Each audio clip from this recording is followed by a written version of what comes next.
Assalamualaikum warahmatullahi wabarakatuh. Pada video ini kami akan mempresentasikan hasil dari kerja kelompok kami, yaitu efisiensi alokasi dan distribusi pendapatan, yang akan dibacakan oleh saya sendiri dan Febrianti. Baiklah, langsung saja ke materi yang pertama, yaitu A. Paparan tentang efisiensi alokasi dan distribusi pendapatan. Dalam kehidupan ekonomi masyarakat, distribusi pendapatan sangatlah penting untuk diperhatikan sehingga suatu ekonomi dapat dialokasikan secara efisien oleh individu. Bagaimana suatu individu dapat mengalokasikan sumber daya secara efisien dipendapatkan ketika individu mencapai titik kepuasan maksimal yang dapat bermanfaat bagi diri sendiri dan juga orang lain. Islam mengatur bagaimana cara alokasi distribusi pendapatan yang efisien dan juga tidak keluar dari koridor syariah, karena ketidakseimbangan distribusi kekayaan akan mengakibatkan konflik dan masyarakat. Islam membimbing individu dalam menerapkan konsep moral sebagai faktor penting dalam perekonomian dengan menerapkan prinsip moral dan juga kehidupan disiplin. Ekonomi Islam maupun ekonomi konvensional tentu sudah tidak asing dengan efisien alokasi dan pendistribusian pendapatan. Namun yang menjadi pembeda dalam efisien alokasi dalam ekonomi konvensional dikenal sebagai efisien allocation of goods, yaitu barang dikatakan efisien apabila tidak ada individu yang meningkatkan utility-nya tanpa mengurangi utility yang lain. Dalam teori ekonomi konvensional tidak dijelaskan apakah alokasi tersebut adil atau tidak. Dengan demikian, apabila adil diartikan sebagai sama rasa, sama rata, hal ini sangat berbeda dengan makna ekonomi Islam, di mana dimaksud dengan adil adalah tidak semestinya sama rasa, sama rata, melainkan yang penting adalah tidak menzalim dan tidak dizalimi. Begitupun dengan distribusi pendapatan. Dalam sistem ekonomi Islam sangat melindungi hambanya, sehingga dalam ekonomi Islam terdapat hak milik pribadi yang di dalamnya terdapat hak milik orang lain. Pada dasarnya, dalam ekonomi Islam memiliki dua sistem distribusi.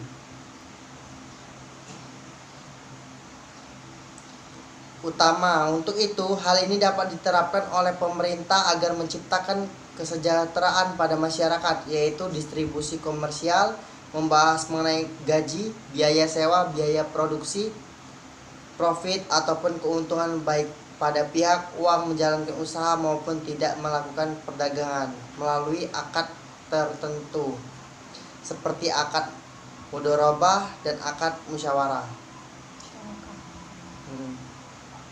Distribusi bertimpa aspek keadilan sosial masyarakat. Pada distribusi dilakukan dengan cara adanya aliran barang maupun jasa yang diberikan oleh salah satu pihak kepada pihak lain tanpa meminta timbal balik dari pihak tersebut. Bukan hanya dilakukan oleh dua orang saja, atau tapi pada distribusi ini dapat dilakukan oleh negara. Misalnya negara memberikan lahan tanah kosong dan warganya tidak dimiliki tempat tinggal dan lain sebagainya.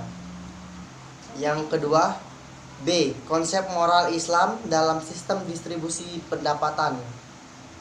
Moral dalam Islam identik dengan akhlak budi pekerti. Ialah salah satu kondisi atau sifat yang sudah meresap dalam jiwa dan telah menjadi kepribadian, dan dari sana timbul berbagai macam perbuatan yang dilakukan secara spontan tanpa dibuat dan tanpa melalui pikiran. Karakter moral menjadi landasan patokan serta modal sosial manusia dalam kehidupan sehari-hari di tengah kehidupan sosial bermasyarakat, kebangsaan, dan keagamaan.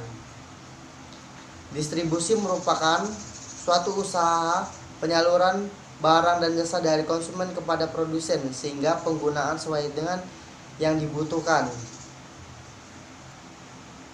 Terfokus pada pasca produksi, yaitu pada konsekuensi proses produksi bagi setiap proyek dalam bentuk uang ataupun nilai, lalu hasil tersebut distribusikan pada komponen-komponen produksi yang beradil dalam memproduksinya. Ada 4 bagian yang berkaitan dengan distribusi hasil produksi, yaitu A1. Upah atau gaji untuk para pekerja. Yang kedua, keuntungan sebagai imbalan modal yang dipinjam oleh pengelola proyek. 3. Sewa tanah yang digunakan untuk melaksanakan proyek itu. 4. Laba bagi para manajer, mengelola dan mengurusi pelaksanaan proyek dan sebagai penanggung jawabnya. Yang berikutnya yaitu berikut ini beberapa konsep Islam terdapat di dalam Al-Quran yang berkaitan dengan distribusi pendapatan. 1. Kedudukan manusia yang berbeda antara satu dengan yang lain merupakan kehendak Allah, sehingga dalam hal ini diperlukan adanya distribusi. Yang kedua, pemerintah dan masyarakat meminta dan orang miskin yang tidak mendapat bagian atau orang miskin yang malu untuk meminta-minta. 3. Islam menganjurkan untuk membagikan harta lewat zakat, sedekah, infak, dan lain sebagainya, guna untuk menjaga keharmonian dalam kehidupan sosial. Apa saja harta rampasan? Yaitu fai yang diberikan Allah kepada Rasulnya yang berasal dari penduduk kota-kota, maka adalah untuk Allah, Rasul, kerabat Rasul, anak-anak yatim, orang-orang miskin, dan orang yang dalam perjalanan, supaya harta itu jangan hanya beredar di antara orang-orang kaya saja. Antara lain itu apa saja diberikan Rasul kepadamu, maka terimalah dia, dan apa yang dilarangnya bagimu, maka tinggalkan. Dan bertakwalah kepada Allah, sesungguhnya Allah sangat keras hukumnya. Baiklah, selanjutnya akan saya teruskan, yaitu C. Pertukaran dan kesinambungan konsumsi antar individu. Pada pertukaran dan kesinambungan konsumsi antar individu dapat kita asumsikan pada 2 individu yang mengonsumsi 2 macam komoditas yang total penawarannya tetap. Dapat dilihat pada gambar 9.1. Untuk memperoleh kesinambungan antar individu, maka kita gabungkan kedua ruang konsumsi tersebut. Caranya adalah dengan memutar ruang individu 2 hingga 1800, maka kita akan mendapatkan sebuah kotak yang berisikan ruang konsumsi untuk kedua individu. Dengan tidak mengubah titik letak origin, maka kita melihat bahwa titik origin individu 2 terletak di sebelah pojok kanan atas. Di dalam makalah ini sudah ada gambarnya, bisa kita lihat bersama-sama. Perhatikan bahwa IC untuk individu A diberi tanda ICA, sedangkan untuk individu B diberikan tanda ICB. Walaupun ICA